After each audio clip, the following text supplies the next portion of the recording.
President Ferdinand Marcos Jr. of the Philippines has expressed concern about the escalating situation in the West Philippine Sea, describing it as increasingly critical.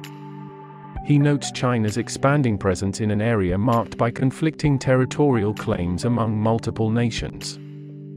China is becoming increasingly interested in atolls and shoals that are getting closer to the Philippines coast. The nearest atoll is around 60 nautical miles away, according to President Marcos.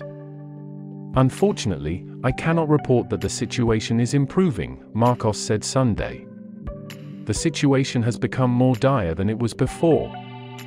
Marcos reiterated that his nation wouldn't yield. "The Philippines will not give a single square inch of our territory to any foreign power," he said in his speech.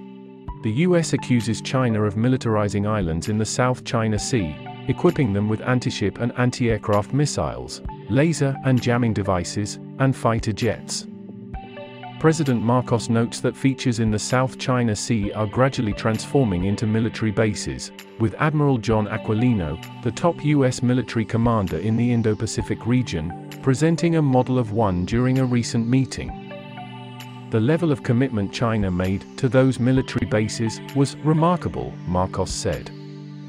President Marcos addressed a Q&A session after speaking at the Daniel K.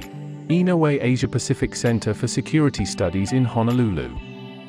His visit to Hawaii, where he engaged with US military leaders and the local Filipino community, was significant both geopolitically and personally. Notably, Marcos's father, the late dictator Ferdinand Marcos, sought refuge in Hawaii in 1986 following a Philippines-based uprising. This visit aligns with a period of strengthened ties between the US and the Philippines, marking a departure from the cozy relations with China and Russia during Marcos's predecessor, Rodrigo Duterte. China asserts control over most of the South China Sea, dismissing claims from the Philippines and 4 other nations.